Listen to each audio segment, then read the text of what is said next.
Sheila, masakit na daw. Mukhang makakanak na ba? Hoy, pumapangit na. Tingnan nga natin kung totoo. Baka mamaya post-labor lang yan, ha? Ayan, tingnan natin si Ma'am Shi. Kaya pala sakit na sakit ka na. Nasa 8 cm ka na, ha? Kaya maaray ka na, ha? Kung kanina ko lang yan eh. Kanina 2 cm lang. Kung sabi mo, mga 10, nung papunta ko dito lang dito, sabi niya 24 hours. Kasi makapal pa kanina, eh. 8 cm na, ha? Kaninang nag-PM sa akin yung stop ay 2 cm, kaninang 9 AM. Tapos anong oras tayo ngayon? 12. 9, 10, 11, 12. Tatlong oras, 12:30 na 8 cm na. Konti na lang, ha? Mali ka, tayo ka na.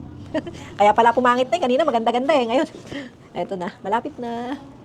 Wala pa yung kasama ni Ma'am Shi Elaine. O, ito, pakainin muna natin si Ma'am Shi. O, yan ha, service deluxe yan. Service deluxe pinakain natin at saka tubig. Kasi ano, para may lakas ka mamaya, malapit ka ng mga anak, ha? Subo ka ng konti para mamaya hindi ka nanghihina, ha? Si Elaine ay paanak natin dati.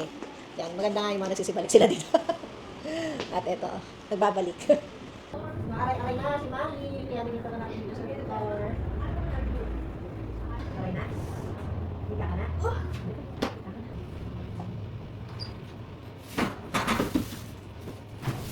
Congrats na kay Ma'am Shi. Nakaraos na. O, saglit lang. Anong shout natin? 131. 131. Samantalang parang 12.50 lang eh.